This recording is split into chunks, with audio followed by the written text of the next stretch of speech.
Okay, sure.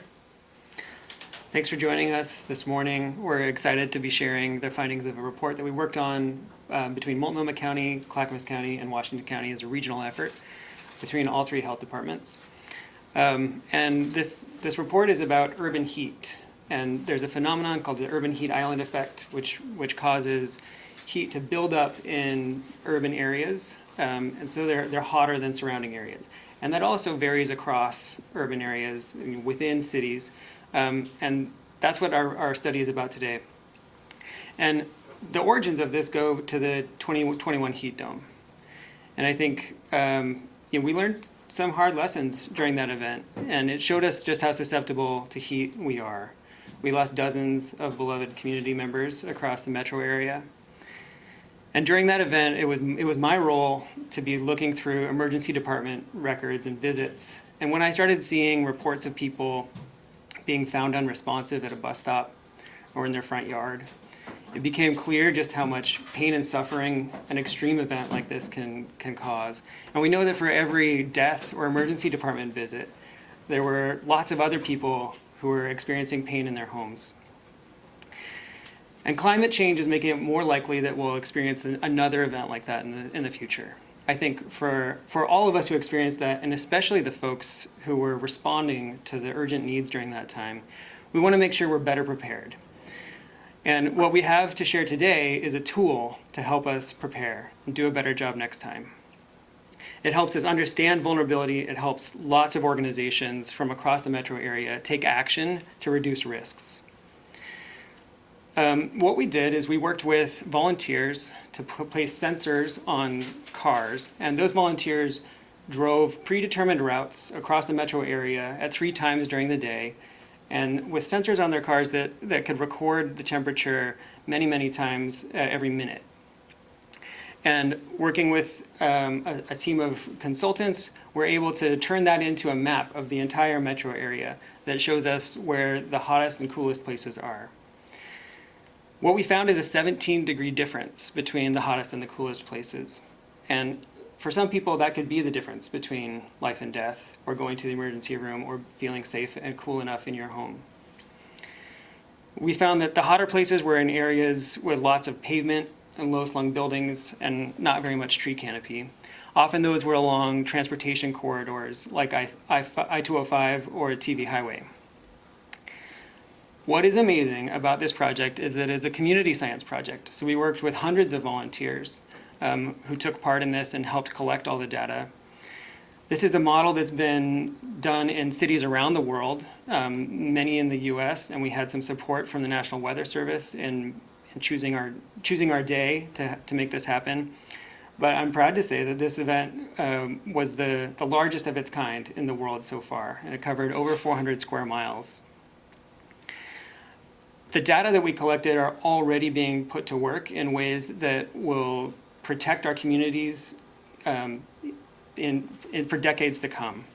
There's a great example from Clackamas County where the Sunrise Corridor area, which is a vital industrial hub in the region, but is also home to a lot of folks, especially living in affordable housing. And they're already incorporating these data into the long-term vision for that neighborhood. For folks who are listening to this and wondering what they can do to prepare for heat, it's a great time right now, as the weather's just starting to warm up, to think about your plans for the summer and how your household will be ready if we have another extreme heat event this year. You can sign up for public alerts at publicalerts.org. To get messages about resources available during extreme heat. You can encourage your friends, families, neighbors to do the same thing, especially if you think they might be vulnerable. And you can always find the latest resources for cooling at Multnomah County's website under Help for When It's Hot.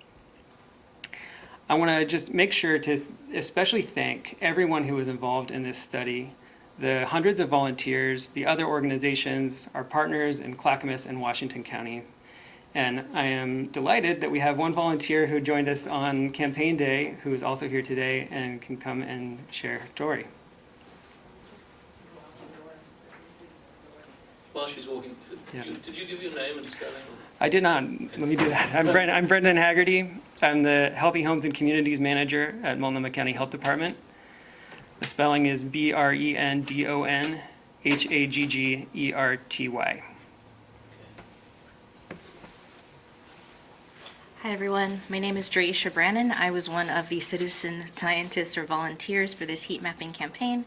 So on a summer day in July, my partner and I did 3 routes across southeast Portland between like Mount Tabor and Woodstock. We were trained probably 2 weeks before on what we would need to do. It was really exciting because there was a large group of volunteers who were also very excited about this. We were assigned 3 routes because we had that availability. It kind of blocked off my calendar of that's what I was going to do for the day. And we drove around on the hot day, and even just sitting in our cars from the morning to the final shift of mapping, we noticed how hot it was. So it was really great to see that that data would be tracked in real time and used for something in the future. I am a volunteer in a number of organizations, and particularly with Multnomah County from time to time, so this was just another opportunity to further work on community engagement and data and passions I have outside of just climate and environmental justice. But the reason I was happy to volunteer with this is that 2021 was very hot. You could just look at the newspaper articles and all the information that was coming about people being unresponsive and the death and really traumatic things that were happening because of the heat. And so if there's any way, data, community engagement that could help better prepare us for the future, because this is just the start of climate emergency, it's not happening slowly, it's upon us now. So this data could be helpful for where the city government policies can provide resources with this sort of data. And it's very accessible. I know community organizations will use it. It looks great, it's interactive, and that is the kind of accessibility that I knew Kappa Strategies, the consultant, provides. So I was happy to be a part of that. It was a fun summer day, and got to see other volunteers doing it as well. Please spell your name. J'_REYESHA, and then Brannon, BRANNON. And what do you do for a living? I'm a public sector civil engineer. Okay.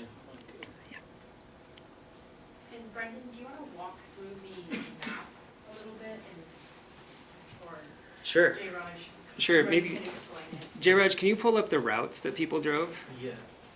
And maybe zoom out a little bit so we can see a lot of the region?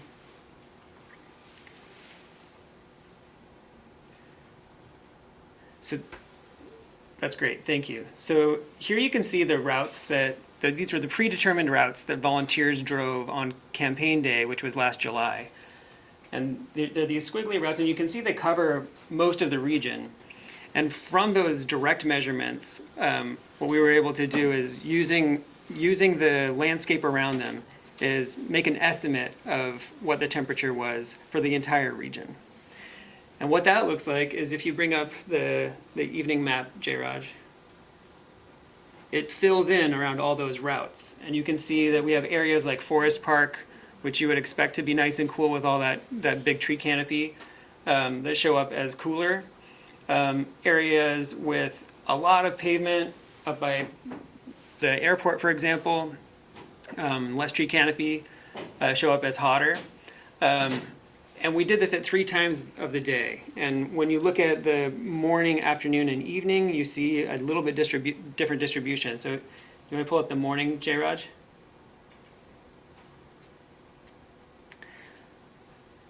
Yeah, so you can see there's some evening out that happens as we cool off overnight. But also one of the characteristics of an urban heat island is that it doesn't cool off as much at night. And so in the more heavily built up areas, you'd expect them to retain that heat overnight. And if you think about stuff like concrete, the bricks that are in our part of our hardscape, part of our built environment, those retain heat during the day and they radiate it out at night. And so that's the phenomenon that we were able to map here. What was the temperature at the airport, the high on the day that you did it? I think the high was 92, is that right? Yep, And 92.1. and so the low, do you know what the low and the high were on? You said 17 degrees difference, so what was the high and the low? Do you know or not? Max, do you have the high and the low? Yeah, for the afternoon, for those traverse points, the high was 94.6 as a recorded temperature, and the low was 77.4. So that's where that 17.2 difference comes from. And that's in the afternoon. Can you tell us where those were taken? Where the high and lows are. I think that's just the lowest recorded, so it's not pinpointing place. But if you look at the routes, that you can see kind of where the lower temperatures are versus the higher. But The hottest was in 12. It was in 12, so I'm not sure what the lowest was. Well, Forest Park. Yeah, yeah. Forest Park. I think we can probably safely assume it was Forest Park. I think we can open it up to general questions at this Mhm. point, yeah. So I guess I want to know what you want people to do. So you live where you live, right? So you're not going to go to this map and go, okay, I'm going to move to Forest Park.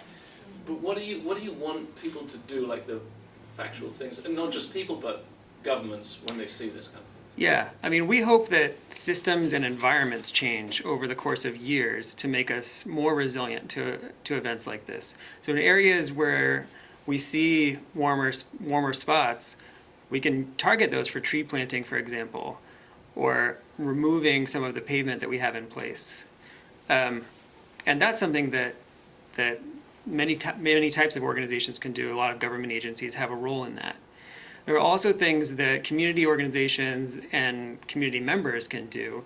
That includes planting trees in your property, but also taking an active role in your neighborhood association or your school board to make sure that the new things that we build are resilient to heat and also provide some cooling benefit to the neighborhood.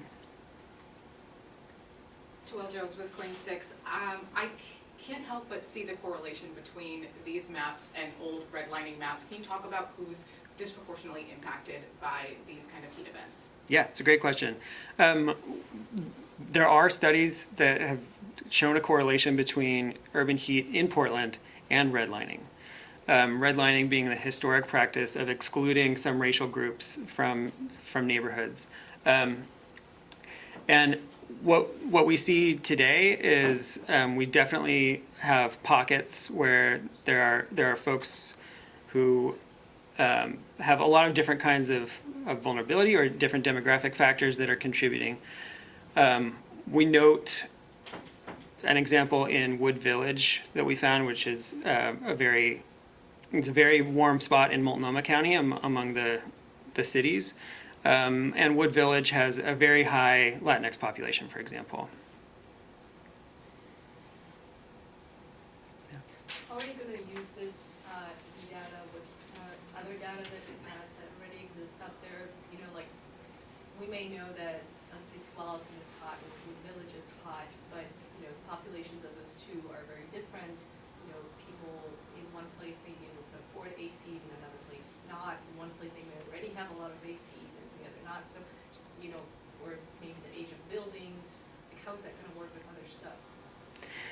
Yeah, so at Multnomah County, we have developed a heat vulnerability index that integrates these data with demographic data and other data about the built environment, for example, how much tree canopy there is.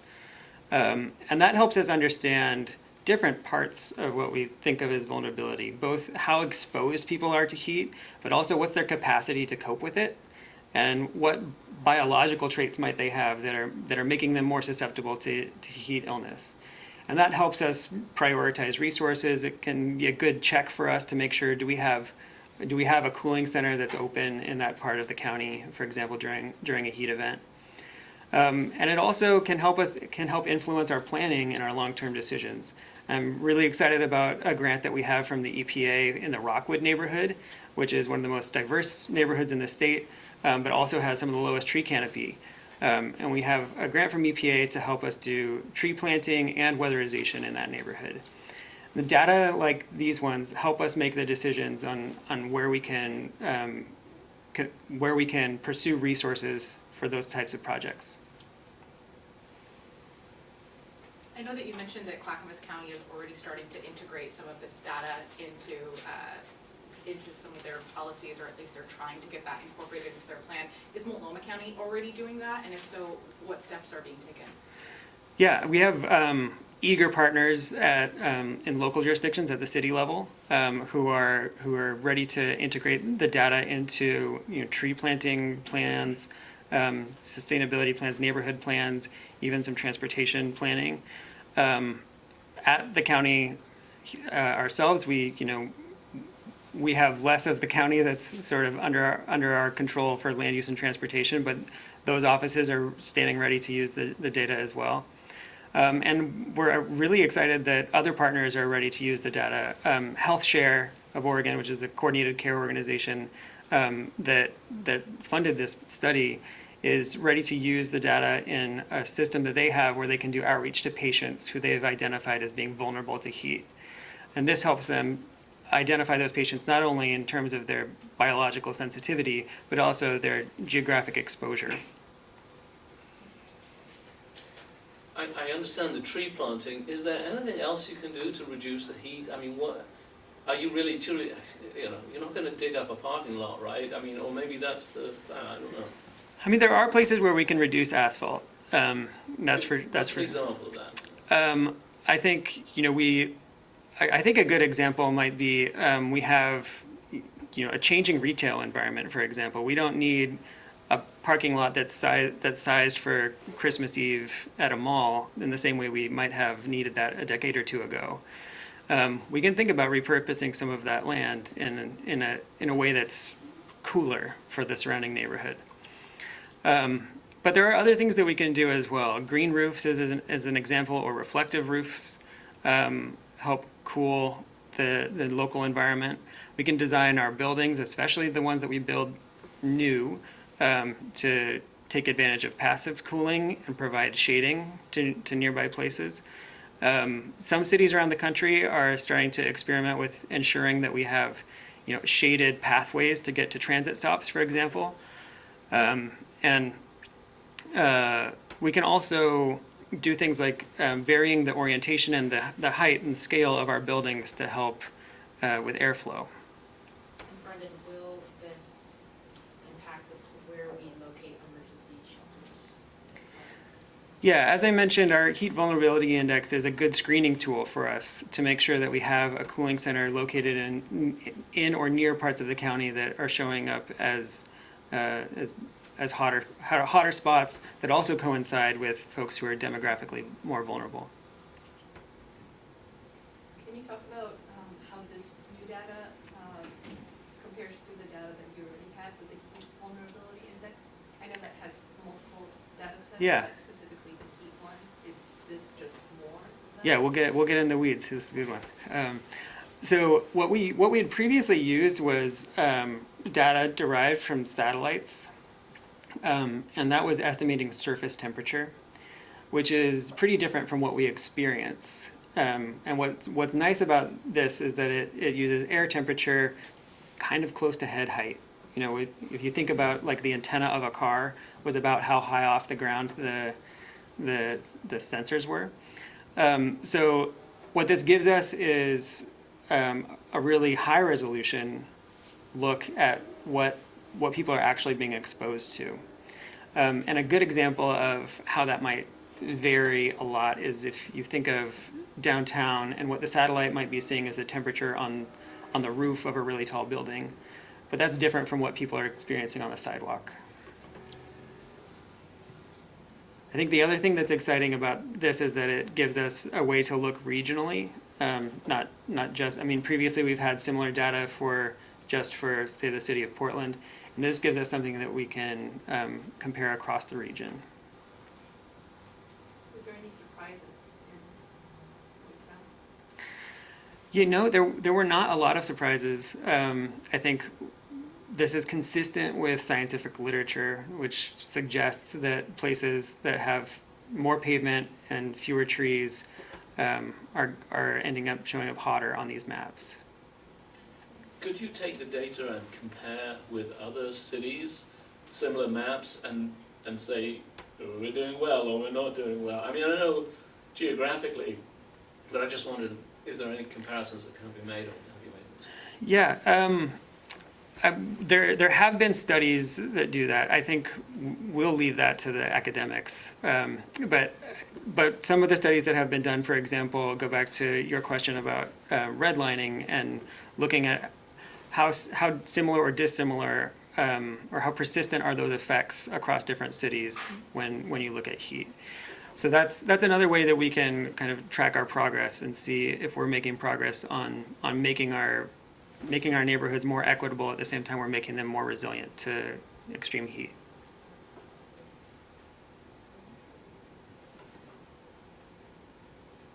There are no more questions. Thanks everybody for coming. And I'll be sending out the press release here within the next 30 minutes. So that'll include photos and maps and links, all the stuff.